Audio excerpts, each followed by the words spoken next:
I just want to thank everybody for joining us yet again. I know we was on yesterday, so it's probably a quick turnaround for you, but we have another good episode for you, and hopefully, like I said, everybody enjoyed yesterday's show. It will be reposted again Wednesday. Again, you can check us out. Check us out on Spotify. They'll be posted on Wednesday, and the link is on our YouTube channel. So, good people, please like and subscribe and share if you can. And so, with no further ado, the guest you will be coming on within the next 4 or 5 minutes.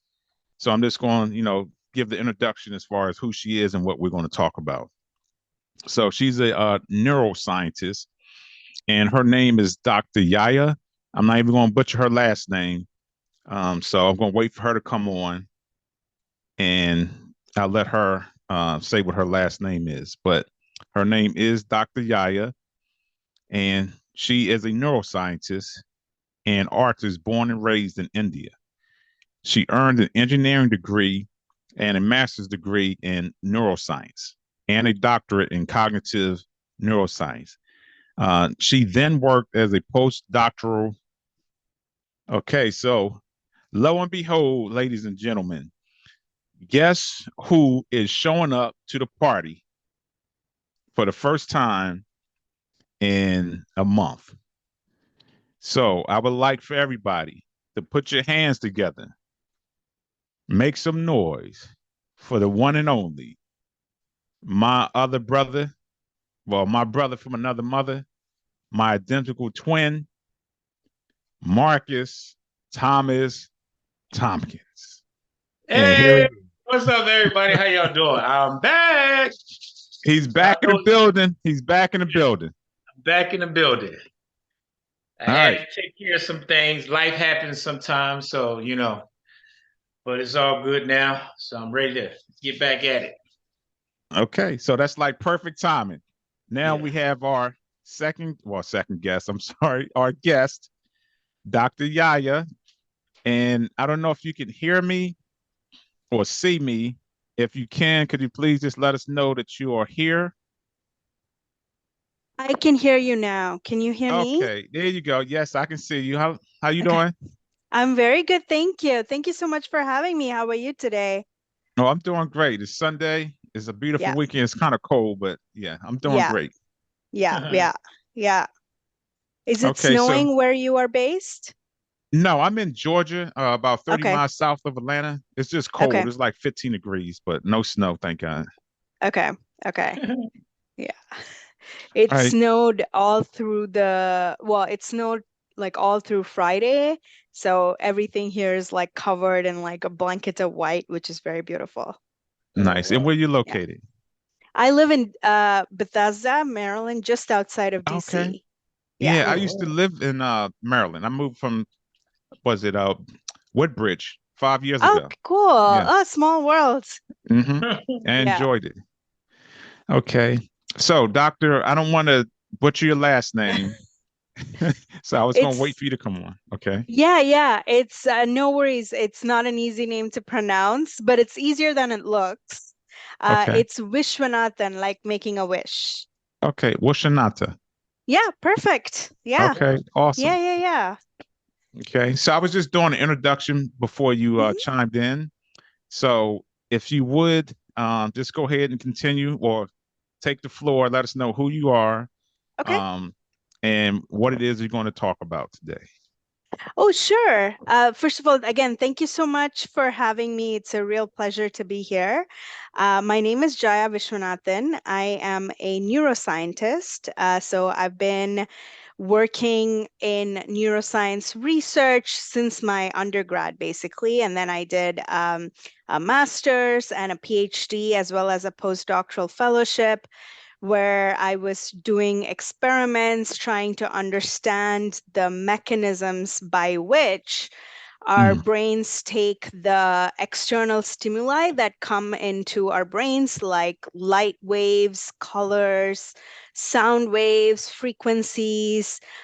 So basically, auditory and visual stimuli that come in as physical stimuli. And then Mm-hmm. how does our brain go from that to like, oh, that's the doorbell ringing. I need to go open the door, or that's my mom on the phone and I Mm-hmm. need to say this to her or whatever.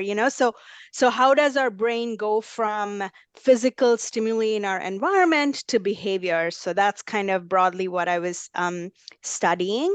I currently work at the National Institute on Aging as a contractor within the Division of Neuroscience, where I support programmatic activities aimed at achieving the research goals of the national plan to address Alzheimer's and dementia. Okay. Awesome. So that's my research and scientific background. I'm also an author, so I've been very passionate throughout my career, throughout even when I was in high school. I've been very passionate about giving back to the community that I Mm-hmm. live in whatever way I can. And in my case, it took the form of education. So like giving back in terms of like tutoring, in terms of hosting hands-on activities where kids can learn to do little science experiments and things like that. And so one of the goals in life for me was to also like make neuroscience more Mm-hmm. accessible to the public and more less like technical and jargony and more kind of Mm-hmm. like understand the concepts that underlie how our brains work and then like make that fun for kids. And so Okay. I wrote and illustrated this book called Baby Senses, um, Nice. which is, thank you. Thank you. It's really something I'm super passionate about. So I appreciate that. Thank you. You're welcome. Um, so I talk in it, I talk about so baby animals talk to Mm-hmm. their adults about what gives them superpowers, Mm. what makes them special, and I tried to pick like scary animals, weird animals, icky animals, as well as pretty animals. Like it's not just like all of them are like monkeys or cool animals, but like like kind of spanning a Yeah. spectrum. And then the adults answer in terms of their brains and their sensory abilities, like, spiders that can, that really extend their tactile worlds by building spider webs that can sense the tiniest of movements, far away through Mm-hmm. vibration signals and things like that. So then the adults answer in terms of their brains giving them superpowers. Nice.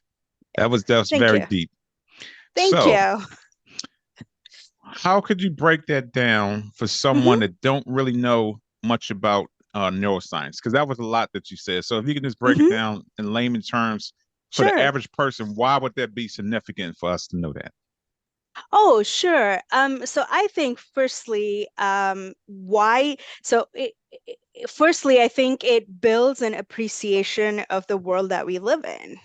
Hmm. I think um, I really believe that brains make people unique, whether we're neurotypical, whether neuroatypical, and humans are visual by nature, but that doesn't mean that the other senses should be underestimated, right? There are Right. people who are auditory savants. They can hear a song once and they can play Hmm. it on like 20 instruments, right? Like Yeah. those kinds of abilities are special as well. And so I think one of the main goals for me was to kind of build an awareness of the natural world that we live in and Hmm. the amazing things that animals can do. The second thing was also to kind of highlight how science or like research into these mechanisms have actually helped technology and medicine Hmm. in everyday life. So I can think of one example where, bats and dolphins, they have echolocation. So basically, what Hmm. they're doing is they're feeling out the world around them using sound signals. So they send out these clicks. Some of them are super high frequency. That was just an example. And then what they do is the sounds are reflected off of objects back to them. And so by the properties of the sounds that are reflected back to them, they're able to see that they're able to know how far something is away or what size it is and things like that. So like bats are nocturnal, so there isn't a lot of light in their environment. Right. Dolphins live under the sea Mm-hmm. and so on. So they're not able to use their visual environment as well. So their brains have shifted to using these kinds of technology, these kinds of principles to map the world around them. And during World War I and World War II, the technology of sonar was developed on exactly the same kinds of principles. So sonar technologies developed on these same, like, how does reflected sound tell us about the properties of the object that the sound came back from? Right. Right. And so a lot of the research on these kinds of sensory systems and research on the animal world and insect behavior and reptilian behaviors and sensory systems has actually also helped medicine. So one technology I can think of in medicine is thermal sensing, so infrared sensing. So basically, instead of light, some animals like pit snakes can actually sense heat coming off of objects, right? So they're mapping kind of like a hot versus cold environment around them. And one of the applications of understanding how those things work is to now use that in tumors, in cancer. So biologically and metabolically, cancer cells are just more active than the surrounding tissue, because they're dividing rapidly. That's one of their dysfunction, is that they're cellularly dividing much faster than the surrounding tissue. And so, as you know, like for decades, we've been trying to find a way to selectively target things to tumor cells without harming the surrounding normal cells. That's been the big challenge in developing a cure for cancer.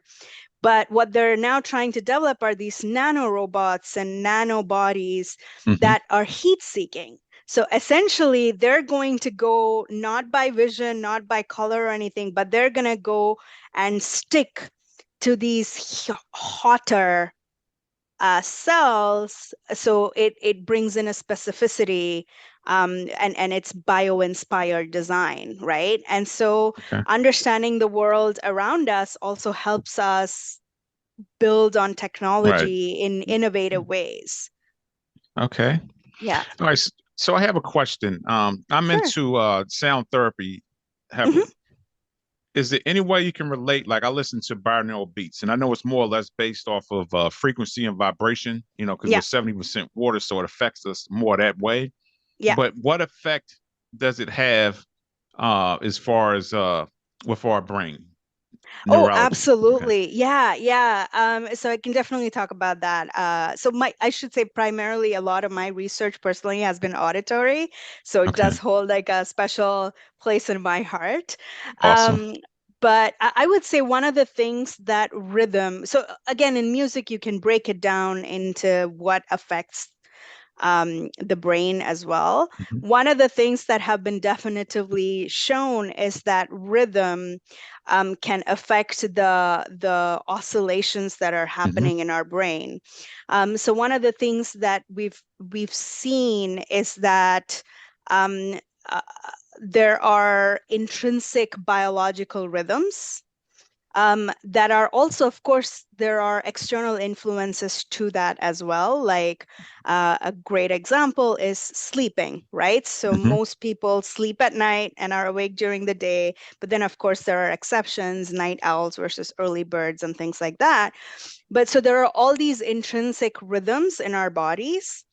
and our brains. So similarly, like in movement, a lot of the the circuitry that controls our movement and our fine tuning of those movements are actually rhythmic, and they're just Okay. underlying and happening in our brain. We don't know about it. What happens when we expose ourselves to either visual or auditory oscillating Mm-hmm. stimuli is that our brains basically start synchronizing to those Mm-hmm. rhythms. And so that kind of leads to this elevated experience of consciousness Mm-hmm. of but it can also be of joy. It's so different because everybody's brain is built differently, Mm-hmm. everybody's underlying rhythms are different, and so on. So we do see a lot of individual variability in these things, but it's definitely, so rhythm can definitely entrain our brains to these rhythms, to the frequency of the underlying. And then there's also influence of harmonics of the Mm-hmm. sound, right? And so another set of experiments, people have looked at how good are we at picking out a wrong note in a harmonic sound. And turns out we're pretty good at it, right? Like when Mm-hmm. something doesn't belong in a tone cloud or in a noise, and then that's like harmonic, and then you put in like that jarring note and Mm-hmm. people really hate it, right? Right. And so we don't know as much, and that's one of the things I think that makes neuroscience a very rich field of study, is that there are Mm-hmm. things that we don't fully understand yet, and there's so much individual variability. But another thing I can tell you about music versus non-music folks is that our brains are very plastic. And so a couple of studies have shown that like if you listen to a lot of music and if you have musical training, Mm-hmm. the parts of your brain that process sound get thicker. They actually, Mm-hmm. get more robust, and you can measure your cortical thickness, and it's more for musical expertise than Mm-hmm. non-musical expertise. So music definitely seems to have a very powerful effect Mm-hmm. on our brains that isn't completely understood yet, but we're starting to unravel ways in Right. which it might be affecting learning and memory. And the last thing I'll say about it is also our brains are very good at picking up patterns, Mm-hmm. right? And so whatever the pattern might be, whether it's in our visual world, whether it's in our motor worlds, like learning to do something like skiing or tennis or whatever. Um, so patterns of information, like it comes in language or music or whatever. Mm-hmm. So our brains are good at picking those up underlying. So like if you listen to certain languages, actually or any language that you don't know, when you first listen to it, it might not sound like anything.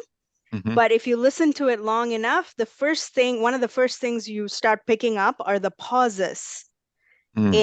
in the language, right? So you Right. start picking up like the nuances of the sound. And Okay. that's something you notice before you start noticing the syllables and the words and the sentences.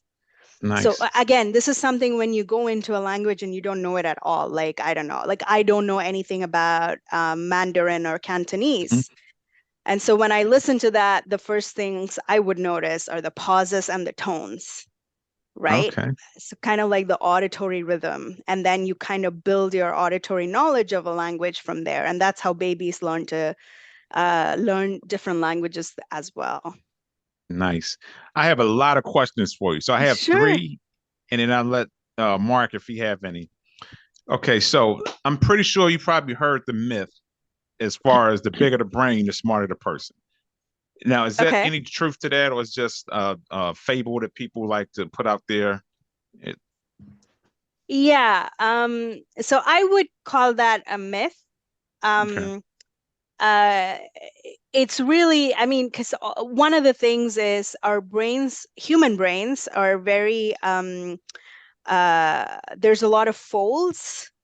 Hmm. And so when you say big, what do you mean too, right? Like it's Right. just the gross size versus. So what I was Mhm. saying earlier about cortex thickness being related to musical expertise, that's just in a particular area that you measure the thickness, right? Okay. It's not the whole gross volume of the brain. Hmm. Um, Another thing is our brains have a lot of water. And Hmm. so when there's injury and when there's inflammation, there can be swelling. Right. And so the size, if you're talking about the gross size, that doesn't have anything to do with intelligence necessarily. Okay. But there are measures but you really have to go in and look at that particular thing. Like if you're looking at someone who's a car expert, right? Hmm. Then you would go to that like area of the brain that's processing faces and cars, which is like the fusiform face area. And then if you look at that area and compare that area's like volume, thickness, things like that, for people who are car experts versus people who are not car experts, you might find some differences, Okay. right? Yeah. All right. So the next question. I'm retired military, so when I was in Afghanistan, I actually experienced a VBED, a Okay. vehicle-borne ID explosion. So when I Okay. came back to the States, I went to the VA and they performed a test as far as TBI. Mm-hmm. So one of the tests that was performed was a EEG. Mm-hmm. Now, the question I have is, I know a lot of times, you hear about people that may have a mental illness or whatever, Yep. and primarily with military, when they came back, they would do a questionnaire to see if you Yep. had PTSD.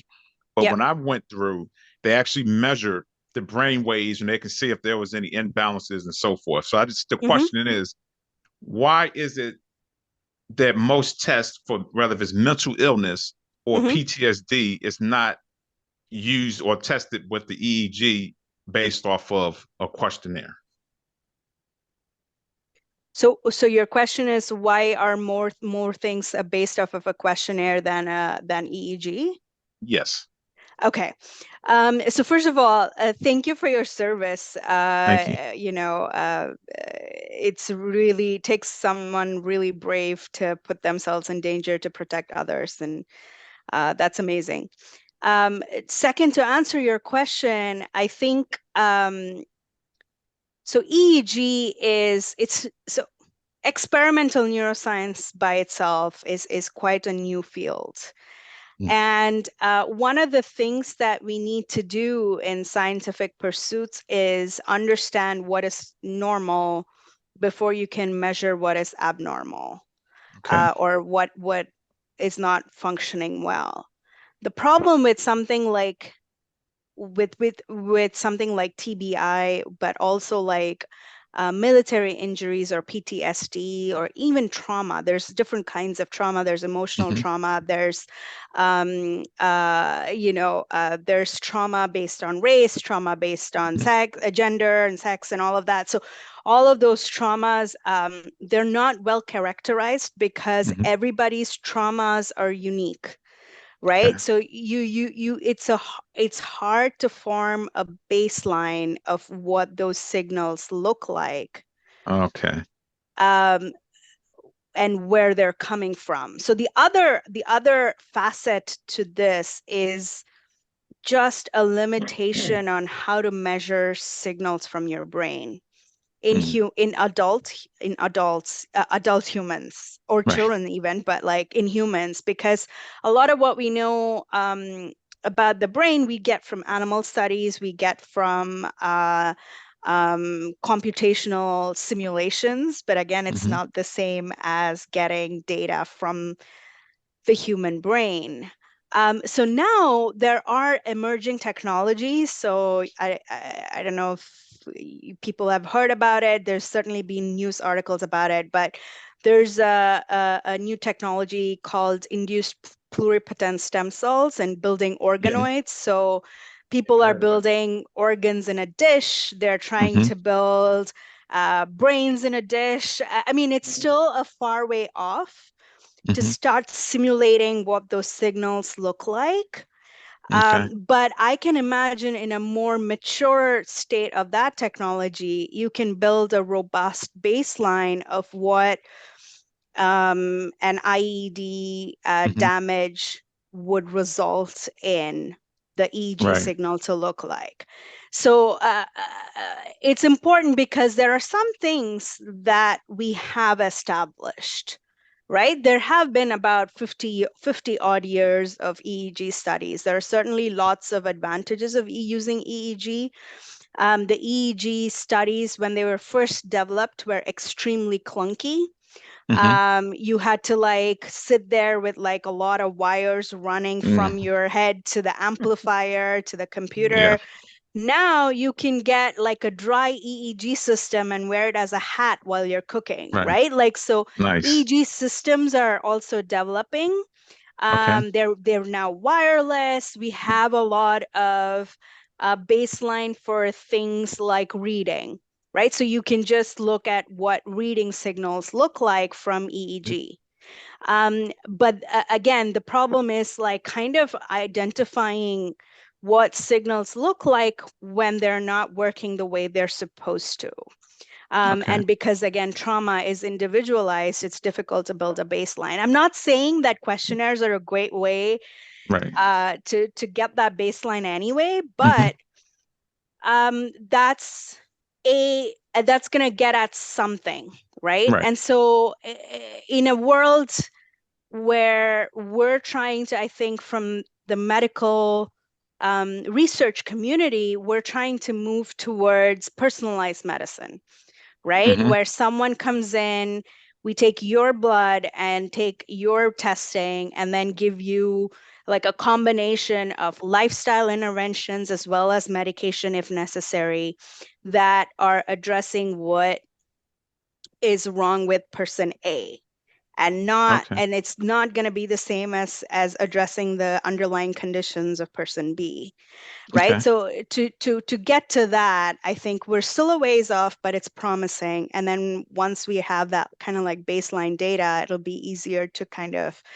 Right. go in and address the underlying issue instead of generally here's Mm-hmm. some like painkillers and it'll take Right. care of the pain, and here's some like like I don't know, like blood thinners, like whatever. So like instead of giving you like cures for the symptoms, like giving you interventions that are going to address the underlying problem. Okay. That makes Yeah. perfect sense.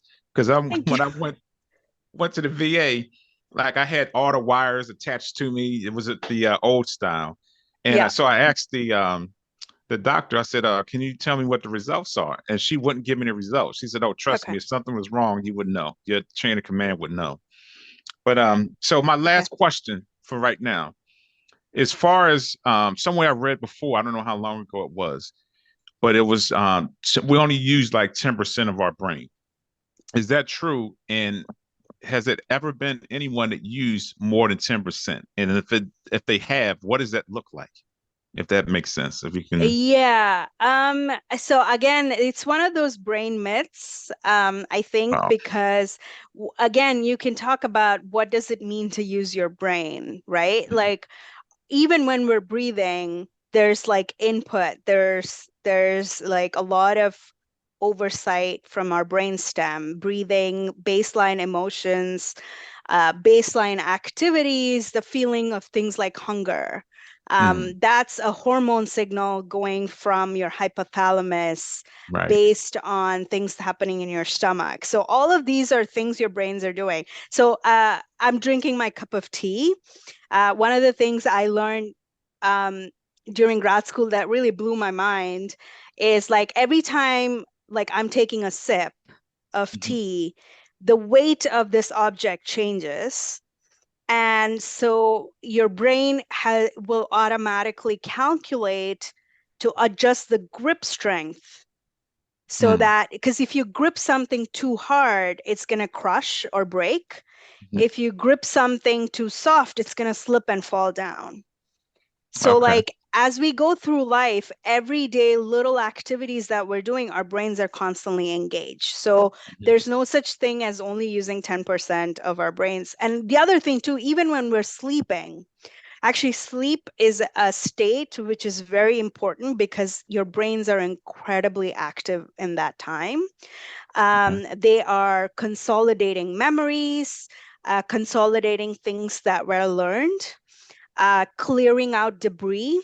So our brains have all kinds of cells. They have immune cells to protect our brains from infections and other agents. There are supporting cells that are going to like see if there's some kind of damage and fix it, like glia. And so those cells are usually very active, rebuilding things that might have been overused, overstimulated during the day. So even in sleep, our brains are very, very active. And now we know there are like 7 stages of sleep. There's the rapid eye movement Mhm. stage. There's the slow wave sleep, and we still don't understand exactly what's happening in Mhm. each phase of sleep and so on. So yeah, that's definitely what I would call like an outdated understanding of how the brain is working Okay. to say that like 90% of it is not doing anything. Okay. So I got one more, Mark. I promise I got one more. All I got right a lot now. for you. Okay. So I'm heavily into like the subconscious mind and the conscious Mm-hmm. mind. Mm-hmm. And if you could, is there such a thing? And if you could explain to the viewers what it is, because I always tell people it's in your subconscious mind. We literally like operate off of our subconscious and not our conscious mind. Absolutely, 100% agree. So consciousness itself is a lot of people think that it's a byproduct of complex thoughts. Mhm. It's because we've evolved to be to need to plan for the future. And so if you want to plan for the future and you need information from the past of like what not to do, right? Like, oh, like I didn't, if I was a squirrel, I didn't squirrel away something last winter and I was super hungry. And so this winter, before it comes, I should squirrel away more food, right? Okay. So those kinds of calculations means that when you're in the present, you need to have a complex construct of reality. And so that's kind of what consciousness is. It sits on Okay. top of all these other things that are happening in our brains. Like I told you what happens when you grip your cup, Hmm. and so absolutely a lot of most things are happening in subconscious learning, subconscious memory. There's also subconscious sensory perceptions where things are processed, but they don't actually reach your attentional level. A good example is if you start hearing some loud noise.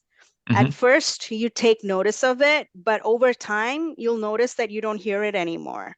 Or, like, Mm. if you walk into a room with a strong smell, you'll notice it at first, but over time, your brain, like, it just Mm. goes out of attention. It doesn't mean the stimulus is not there. It just means that your brain is like, this is not an important stimulus for me to Okay. focus on.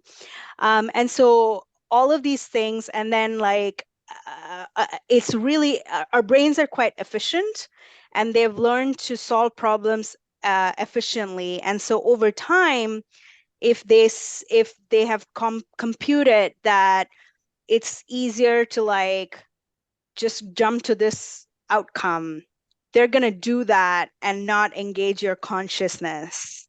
And so, yeah, both all stimuli can be subthreshold, anything can be subconscious, and a lot of our behaviors are driven subconsciously. Awesome. Thank you. Yeah. Yeah, no, my pleasure. Oh, I got more. Don't worry. Yeah, you so used to doing these shows by yourself now. That's why you dominate all the questions. But anyway, so I have a loaded question for you. So Hmm. bear with me. Now, this one concerns or consists with my grandson. Okay. Now, he's 3 years old. He's very alert. All his motor skills, he's 100%. The boy's very he can understand you, he comprehends, he does voice commands if you tell him anything, but he's not talking yet. Now I know the Okay. myth, and I'm actually this is even a true myth or not, where they say boys take longer than girls to start talking. Okay. Now, the other myth is they also say if he's surrounded by other kids that can't talk, it's going to take longer for him to start speaking. But like I was saying, he's very intelligent. The other day, Sure. he was at my house and I was cleaning the countertop, and I said, "Hakeem, no, don't touch that. I got to clean it." So Yeah. he goes and gets the sponge and start cleaning it himself. So he's very intelligent. So Yeah. I guess what my question is, what would be the reasoning for him to take longer Mm-hmm. to speak when all his motor skills is 100%? Like he's very comprehensive. Like I said, Mm-hmm. he takes commands. The only thing is when he do talk, he does the typical. He can say mom, no. For some reason, all kids can say no. Yeah. But the other words to him, because when you watch him, like he know what he's talking about. He Yeah. gets frustrated. He goes when we don't understand him, but it's just coming Yeah. out like baby talk. Typical.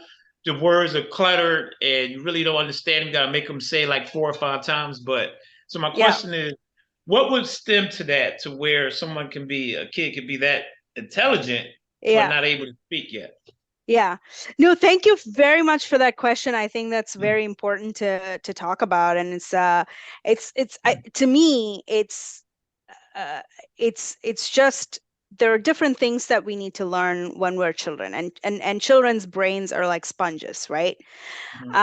It's they're really drinking in information about everything, about the world, about family, about like emotional learning and social learning, but also like visual learning, auditory learning, language. And um, generally speaking, because of individual variability, any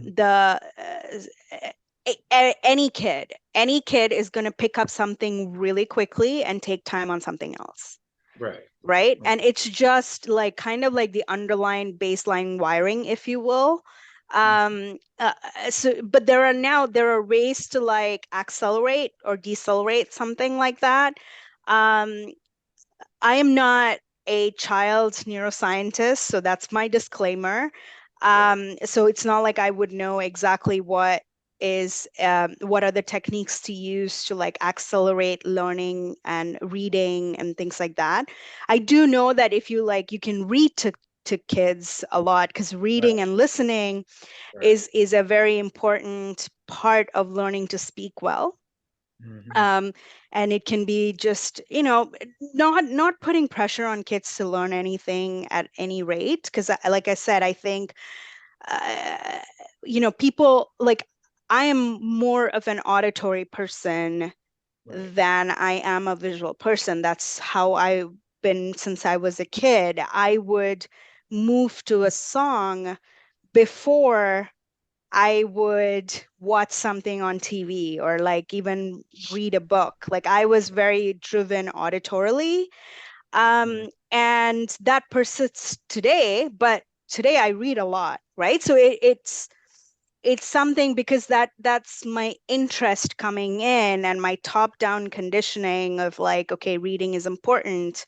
And so that's the kind of like the bottom up versus top down as well. So bottom up, we might be driven or built a certain way, but yes, top down, we can overcome that. We can address it by structuring. So like, for example, if your grandson is more auditory, you can try audiobooks. You can try reading to them every night. You can try baby census with him. I'm kidding. There you go. Nice plug. Yeah, I was joking. I was waiting for it. No, I kid. But I think one of the things which is unfortunate about our society, and that's one of the things I did kind of allude to in the beginning, is that unfortunately, I feel like certain kinds of intelligences are valued more in our society than they should be. And I think that, kids who are tactile, uh, have a unique way of seeing the world around, or not seeing, but like see, even our Hmm. language is structured around visual things, Mhm. but like of interpreting the world, and therefore might have something very unique to contribute to the world, Right. right? And so I am personally a very firm believer in nurturing the inherent uniqueness and talents of children, right? Don't try to like force something on them to conform to any kind of societal dictates or diktats. Mhm. Just nurture their interests, but of course, expose them to all kinds of knowledge and learning and tactile learning. Those there are now books with like textures built in and like for versus this and to like learn the alphabet or Yeah. different kinds of multimedia art classes to do reading or so find like innovative ways to like engage that aspect if that's not automatically grabbing their interest or attention. Right. Yeah, and so like if he's very good at like sports and moving and running around and like maybe as a reward after like a running session like sit down and read with him, so Right. something like that where so then reading then becomes associated with like a positive experience, which is also very important because oftentimes I found that working with kids that they're very easily discouraged from doing something. Yeah. Mhm. More than like, you can work and work and work to encourage them to do something, but then one bad experience and then they're like, oh, I never want to do this again. But then the more you associate like a positive experience, like, oh, I get to spend time with grandpa, like that's a Right. positive experience. And then like it's like a cherry on the cake. And then that will bring his interest back into Back. reading and speaking and things like that. Right. Okay. Yeah, that's good. That was my first initial thought is the reading to him, Yeah, and that's what I was telling his mom is you read to him a little bit more. Pretty much everything you just said is the yeah. same thing that he's going to speech class now. Though he's in pre-K now, Okay, so okay. they did do a test on him, and that's why I Hmm. figured I just ask you, kind of get your opinion on Sure. that because his mom did take him and they did a motor skills and all that, and they pretty much Yep. said basically the same thing you just said. Is just read to Yeah. him more, get him more in tune with that part or aspect because everything Yeah. else he's a genius. Like it Yeah. amazes me the Yeah. intelligence of this kid. It's just his talking hasn't caught up to Yeah. his motor skills. So Yeah, yeah. absolutely. And actually, I think that happens in life anyway. Like when you look at kids in high school, right? There are some kids who are very, very good at social Hmm. skills, and then Right. there are other kids who are really good in like chemistry lab, but they're not Mhm. so good at social skills. Right. Exactly. And then it takes time. I think, a lot of people, by the time they come into their 20s, that's when they like kind of other things catch up. Hmm. Hmm. So you can be really good at something in your early childhood, teens, and then your brain kind of like gets super focused on that to the exclusion of everything else. But then by the time you get to your 20s, it kind of all evens out and Right. you get enough kind of input and learning and experience to balance out to have like a more balanced personality. Yeah, and I All would right. say too, it takes the parents too, right? My all my kids are grown now, but to be patient because we do want our Yeah, kids to speak quickly, so we get a little frustrated. So yeah, that's where we have to be a little bit more understanding and know that yes, it's going to come if we just stick to the certain aspects of learning, yeah. teach them how to learn the right way instead of expecting to talk right away. Because my son, he started talking before he started walking, so Mm, so it's crazy how that works out. But yeah, yeah, yeah, yeah. yeah. Okay, But yeah, that's the Doc. one question I had. I'm gonna have another one, but I'm gonna let Matt take the floor again. Okay, Doc. I don't know if I told you, but we're live on YouTube. Yeah. So one of the viewers have a question, and Okay. her question is: conclusions without consciousness sounds dangerous. Is there a bypass for that? Sorry, what conclusions on consciousness? Sorry, can you read? Conclusions, yes, conclusions without consciousness. Ah. Um, it's not necessarily dangerous, although of course it can be. It depends on what. Consciousness is very, very effortful. It takes a lot of energy. Our brains are actually at any given moment consuming 30% of the food that we eat, like the energy from the food that we eat, even though it does not occupy 30% of our bodies, right? Like our brains are quite small. They're usually the size of your fist, a Mm-hmm. little bit bigger than the size of your fist.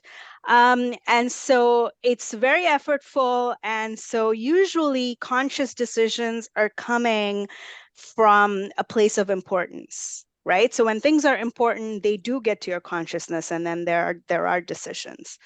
Um, but decisions doesn't mean the kind of, I think, popular opinion decisions. Sometimes you need to take a decision about an obstacle on the road, Mm-hmm. right? And so like your brain is making decisions all the time about to step left or to step right, because there's a barrier on the sidewalk. And if you step to the left, you're going to be closer to the street.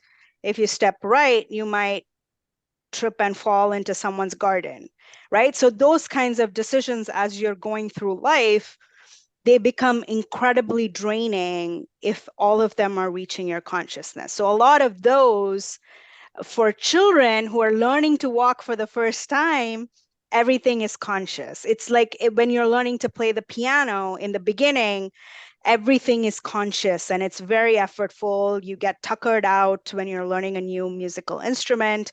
A few years in, you don't think about it. You just do it. You're not thinking about, oh, do I strum this string? Do I play this key? You're not consciously thinking about everything. Your fingers are making the decision based on experience. So those are the kinds of shortcuts I mean. Now, this being said, yes, there can be biases and problems when our brains do this. A good example is face recognition, and sometimes you get biases based on race and things like that, which are unconscious and subconscious, and biases to gender minorities and things like that. These Mm-hmm. become sometimes, unfortunately, one of these shortcuts, because maybe someone was raised in a very conservative environment, and that's the rule of thumb that their brains have been automatically applying. So Mm-hmm. you no longer think about it consciously. So, it's a balance. I think when someone points it out, when you become aware of certain biases in your behavior, it's important to think about it and then rewire it consciously, right? And kind of like to pause and make a conscious decision to not let in that subject matter rush into like biases or judgment. But then when it comes to things like walking, that is how it needs to be, because could you imagine how burdensome life would be Mm. if every little thing that we did, we had to think about it? Like that would be an impossible way to live. Yeah, Yeah. Like I would have to uncomfortable. think about lifting my cup. I would have to think about blinking enough so my eyes are lubricated. Like it's just an impossible way to go through life. Okay, awesome. So this is my next question. I'm a not physical, massage therapist as well. So Okay. one of my favorite modalities is craniosacral. So as a neuroscientist, why is it not I'm gonna say push, but why is it not supported as much? Because it's very effective. Like I've actually Okay. seen it work. I have clients. So in your opinion, is that something that you feel as though this should be more um supported or more, put into hospitals and put into Okay. therapy sessions? So you've touched upon a really interesting topic that I will admit that I don't know much about. I do have a very close friend who is a physical therapist and should probably be better at Yeah. answering these questions. But in general, I will say that I think there's not enough emphasis on alternative Hmm. medicines, alternative kind of interventions. Interventions is the word I was thinking of, um, to address a lot of physical problems. Fortunately, I do see a change coming. I see like there's been a couple of uh, largely funded studies looking, and it's called the Fingers study, worldwide fingers now. It started off in a couple of Nordic countries, I think Sweden. Um, and now it's like a worldwide study where they're looking specifically at lifestyle interventions for things like Alzheimer's and dementia and things like that. And so there is an interest in funding, investing in, and understanding better, like mechanistically, how these things work.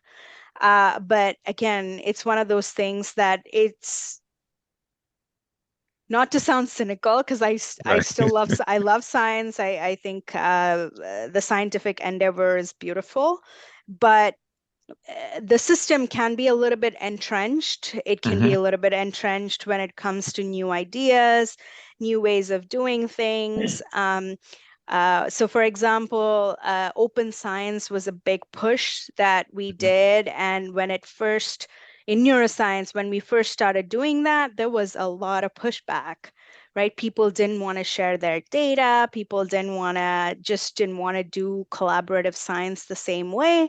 But a few years later, now you see more and more teams are moving towards that because they see the benefits of it. They see that your contributions are not diminished, but rather the work gets enriched, and you get to the answer faster when there are these diverse minds coming together to solve it. Open science, big science kind of principles.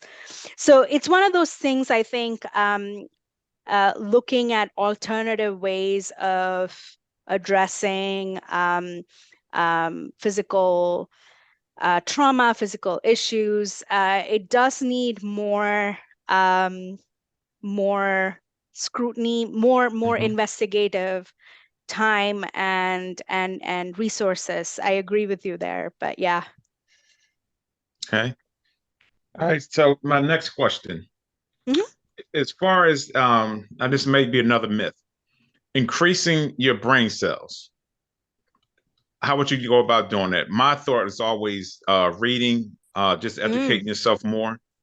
Yeah. What's the best way of doing that? So there's a concept of cortical real estate, right?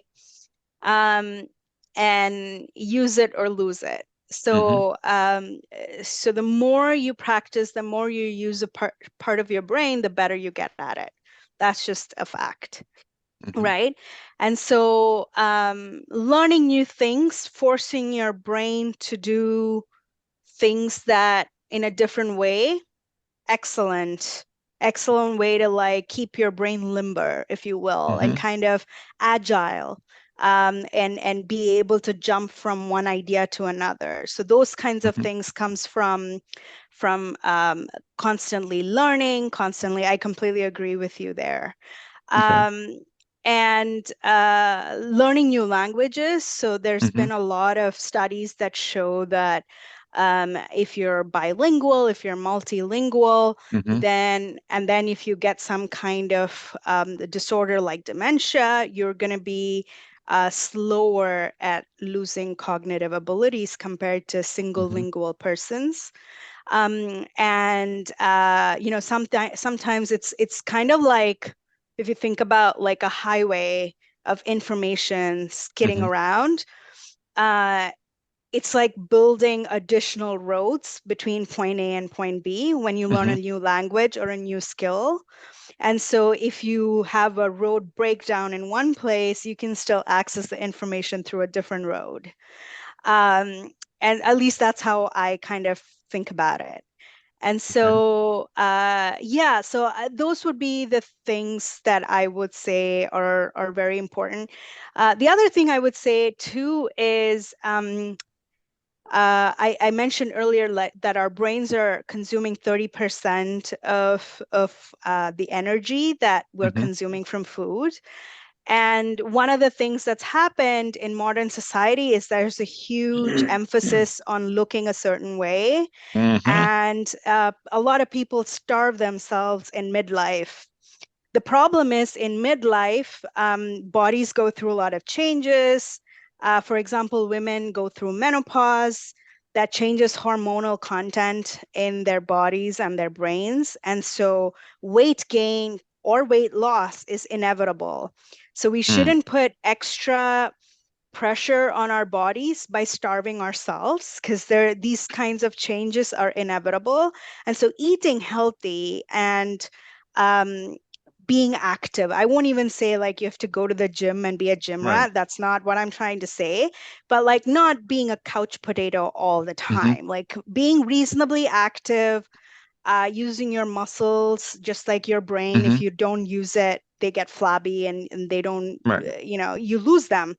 And so being active and eating well. And I doesn't mean like go and like binge eat McDonald's or Mm-hmm. something. That's not what I mean. Like eating healthy, making sure you Right. get your proteins, your carbohydrates, your fats, like all of these are the building blocks of your body.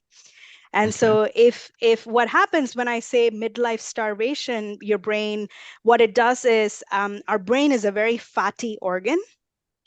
Um, that's because they're cables of insulation. A lot of the signals that are being passed from one end, like the minute sound enters your cochlea, the Mm-hmm. physical auditory stimulus is converted into an electrical signal Mm-hmm. called an action potential. And so these signals are now electrical and they have to be carried through cables of fat. So Mm-hmm. the fat is now an insulation layer to allow the conductance of these electrical signals. So Okay. because the myelin, this is called the myelin, Mm-hmm. myelin is fatty. When we don't eat enough fat, our brains start breaking down its own myelin. Mm. Okay. So that's probably why when bodybuilders do the what is it, carb deficit, they kind of get the what do they call it? What is it called, Mark? Carb brain. They call it carb brain or something like that. Okay, okay. Yeah, Yeah, see, yeah. I don't follow that. I'm like, whenever Right. people tell me they're going on a diet, I Mm-hmm. inwardly wince. I'm like, Yeah. it's important to live healthy. Don't get me wrong. Like, I like to go on hikes and this and Mm-hmm. that, but it's not, but at the same time, like, and also not to like overeat, right? But your Mm-hmm. body always sends you endogenous signal. Like when you're hungry, you know you're hungry. Right.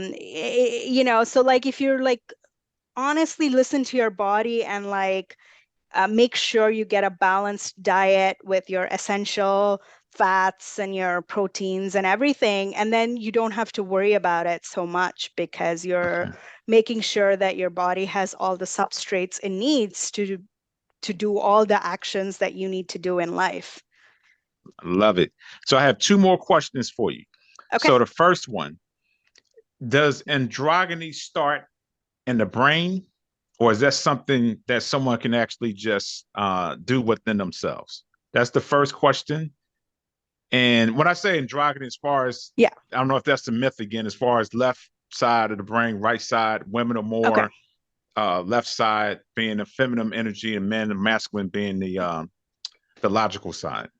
Yeah. So as far as being androgynous, it starts with the That's what you brain. meant. Yeah. Yeah. Yeah. This is a very fascinating topic. So there are biological differences, hormone driven as well as genetic driven, between men and women. Women tend more to store fat, men tend more to store protein. So there are metabolic differences. There are differences in the way we process emotions, for Mm-hmm. sure. I think everyone is familiar with like the character traits that come with Mm-hmm. different levels of testosterone versus different levels of estrogen and things like that. As far as cognitive abilities goes, I have only seen really one sort of inconclusive study that showed that men were marginally better at spatial orientation Mm-hmm. tasks. but women were better at social orientation Mm-hmm. tasks. That's the only study that I've seen. But like if you look at things like ability at math, Mm-hmm. ability at logic, Mm-hmm. there's no difference that has been documented in research studies. Okay. Between men and women in terms of intelligence, in terms of ability, and things like that. And I think one of the reasons is that our brains are very resilient, Mm-hmm. and there are redundancies in pathways. So oftentimes you'll see like people who say have a stroke or whatever, they'll lose the ability to say read, right? Mm-hmm. But then 6 months with rehab, they can read again. And it's not because that part of the brain grew back. It's Mm-hmm. because their brains have found a different way to get to the solution. Okay. And it might take longer, but they can still do it. And I think this is one of those things where it's mind over matter, and will over matter, where, you know, a lot of people who have grit and who are determined to do things, they don't let these things stand in their way, and they find Mm-hmm. a way to do it and do it well. And so those kinds of individual variabilities kind of throw a spanner in the works of these studies, trying to show Mm-hmm. that there are gender differences in intelligence. The second thing is kind of going back to what we were talking about earlier with the children and the different kinds of intelligences as Mm-hmm. well. A measure of intelligence that's universally accepted has not been found, right? Wow. Like IQ, I don't believe in IQ. Like, what does Mm. IQ really say? Like, you can read numbers, you can do math calculations, but that's a kind of intelligence. It doesn't include other kinds of intelligences. It doesn't include things like being more intuitive to social Mm-hmm. situations. And so those are my 2 cents about that. Okay, so my last question. This is Okay. coming from a viewer. Are there things we can do to postpone or avoid dementia, like time in the sauna or avoiding aluminum? So that's a loaded question, and Yeah, I'll it I'll is. try to, and it's difficult because um there's so many things that affect dementia and are because dementia is a symptom, right? And so for example, PTSD can be a predictor of developing dementia through Mm. multiple pathways, right? A lot of people with PTSD, or any kind of trauma, they have trouble sleeping. And I was talking to you earlier about like sleep is very important because it clears out the junk Mm-hmm. that's been accumulated during the day when your brain didn't rest. Mm-hmm. And it happens through the glymphatic system, and it kind of pushes all this cellular debris into your blood, Mm. and pushes it out, through urine or sweat or whatever.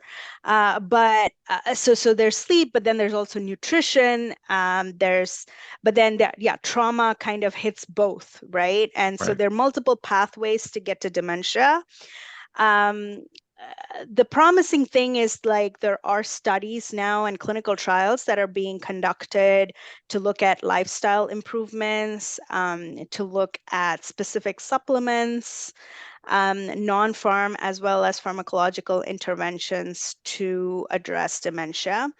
Another thing that's very poorly understood are things like how does things like neighborhood safety and area deprivation affect mental health, because it absolutely does, Wow. right? So there have been studies that show that people who are in what's called housing insecurity, who are Mm-hmm. in danger of being evicted, they have more cardiovascular risk.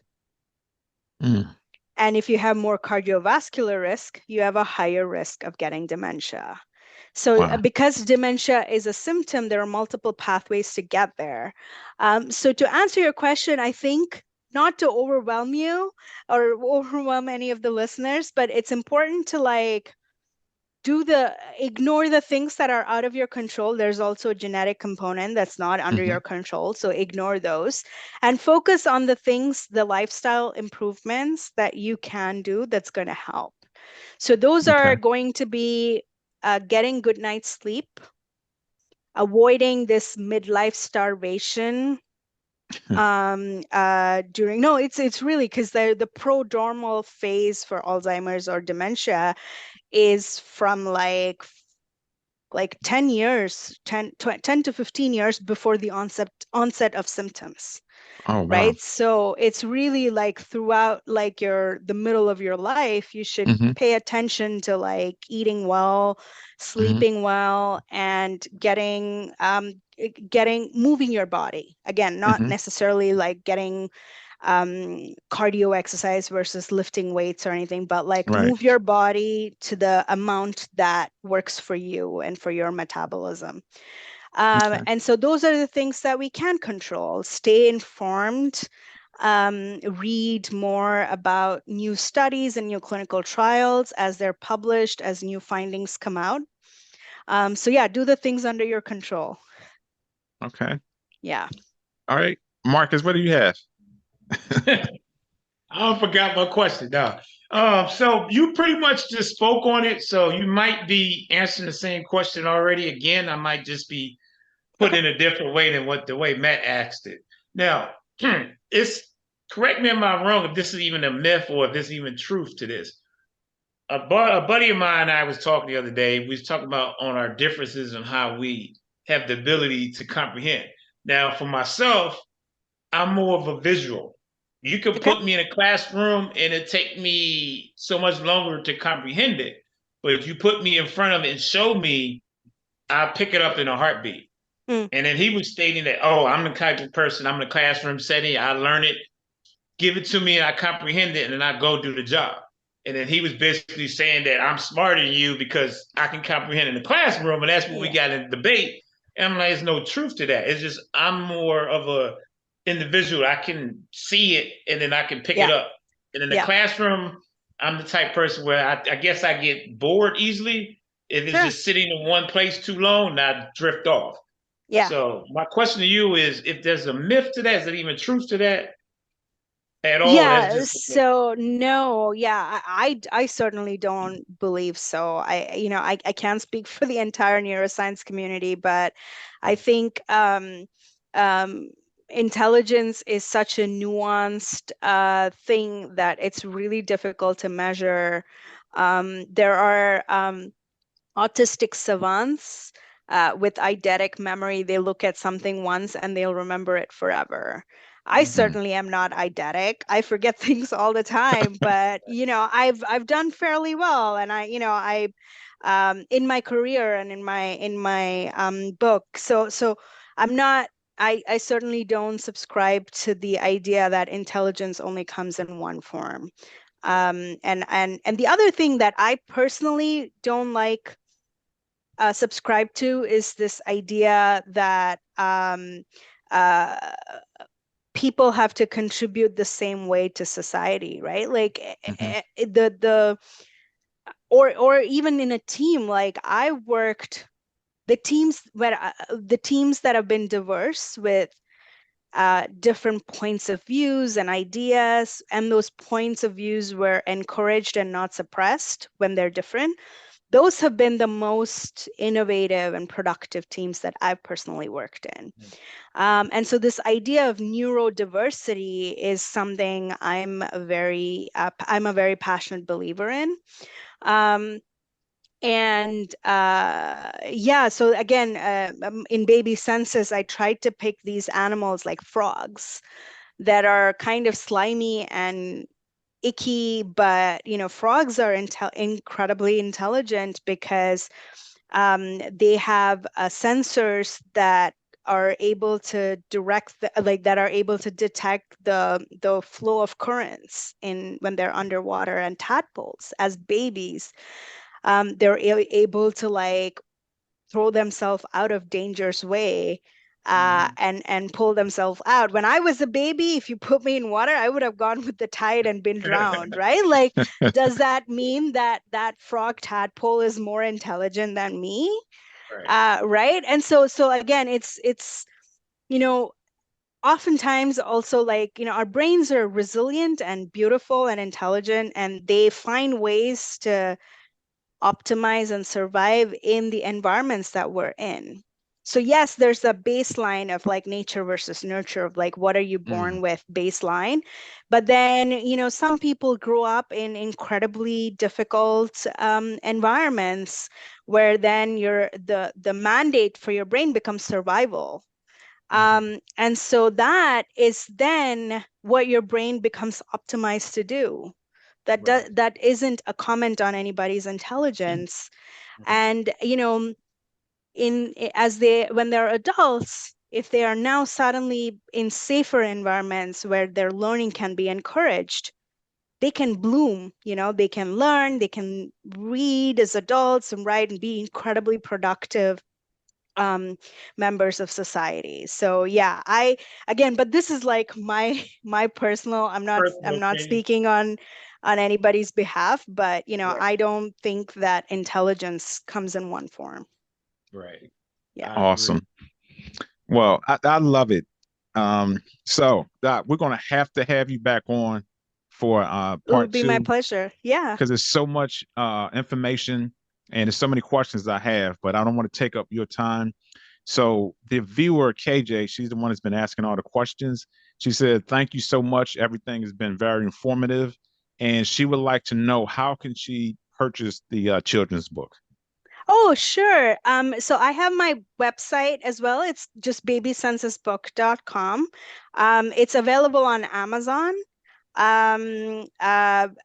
If you can put the links, I think I've sent them to you, Yes. Matthew. If you can Yes. put the links under, that would be great. Yeah, it should be available on Amazon, on Barnes and Noble website as well. Yeah. And I'm available. If you have any other questions as well, feel free to email me, or reach out through my website, through the book's website. Again, it's called babycensusbook.com. Okay, awesome. I'm gonna get So that again, I just myself. want to excuse me, thank you. And like I said, I'm going to reach out again and have you on a I second would be, time. it would be my honor. And thank Awesome. you so much, KJ, also for like listening and honoring me with your questions. I appreciate it. And Okay. both of you. Yeah. Yes. Thank you. All right. So until next time, you enjoy your day and have a blessed week. Thanks, you as well. Again, thank you for your service and thanks for having me on. It's Okay. been a true pleasure. Thank you. Thanks. All right. Bye. All Bye right. bye. All right. There you have it, beautiful people. This wraps up another episode of the Day and Night podcast. Very, very, very, very, very, very good information. I had a Yes. whole bunch of more questions, so she's definitely going to be back on. Yes. So hopefully everybody enjoyed it. Again, KJ, thank you for the questions. Our most dedicated and faithful and loyal what do you call viewer or subscriber. So I appreciate you. Much Driver. love. And again, everybody, welcome back to Mark. Hopefully everything is good and he can continue Yeah. to be the other half of this Day and Night podcast. If there's anything you have to say as we part ways for this last episode.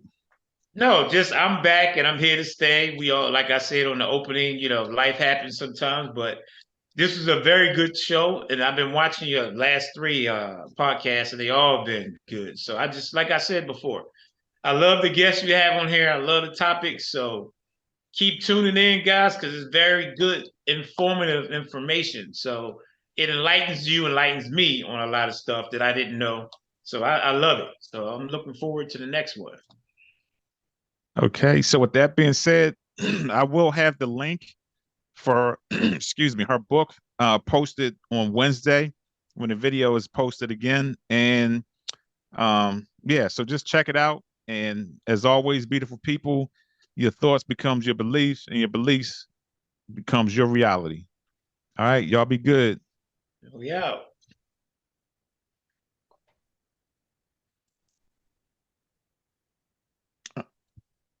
All right, let's stop.